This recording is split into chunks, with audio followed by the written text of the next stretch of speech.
Salutare! Numele meu este Dragoș și ar să vă prezenta 3 bancnote foarte interesante din Germania. Bancnotele sunt în stare UNC, adică necirculate. Avem prima bancnotă de Ein Reich Pfennig, foarte frumoasă. Pe spate nu are nimic, este goală. Pe față scrie, adică este foarte frumoasă. Din timpul al doilea război mondial.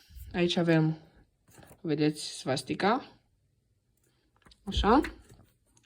Apoi avem pe cea de 5 Pfennig, Reich Pfennig, tot cu svastica. Pe spate este la fel, adică este goală. Foarte frumoasă și aceasta. Iar a treia este una de un Ein Reichsmark. Foarte frumoasă, la fel tot cu, se focalizeze imediat, tot cu svastica. Așa se vede acum.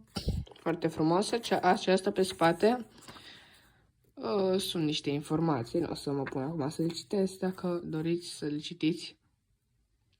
Bun. Foarte frumoasă. Este prima, două și așa. Sper că vă plac. Eu am fost Dragoș. Dacă mai doriți videoclipuri cu monede și bancnote, apăsați pe butonul de like și pe cel de subscribe.